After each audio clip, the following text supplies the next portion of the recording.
আসেন আমার নবীর মুহাব্বতে কি হয়, সামনে অগ্রসর হই। এই জন্য আশিকরা বলে আল্লাহর নবী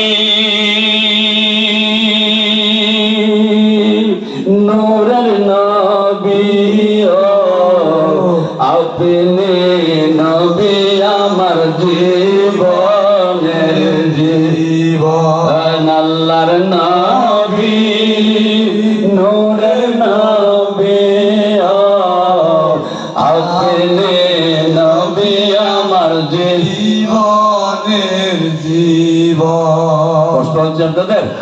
কালকে কি আর আমরা এখানে থাকবো? তো সুতরাং আল্লাহ পাক যখন দয়া করেছেন দয়াল নবীর দরবারে আসার জন্য, নবীর মাহফিলে আসার জন্য, এই জন্য এই যে ঠোঁট নেড়ে যে আপনি দরুদরা পড়তেছেন, নবীর শান গাইতেছেন, দয়াল নবীজি রওজা পাক থেকে আমাদের এই ঠোঁটগুলা নাড়া পর্যন্ত দেখতেছেন। আরেকটু জোরে বলেন সুবহানাল্লাহ।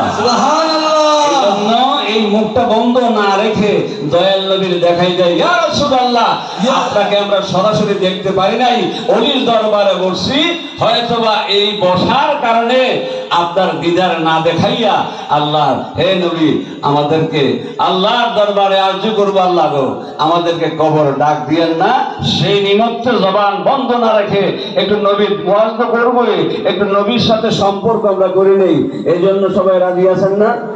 এবার টান দিয়ে বলেন আল্লাহর নবী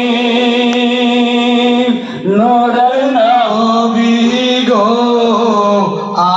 আপনি নবী আমার জীবনের জীবন। আল্লাহর নবী নূরের নবী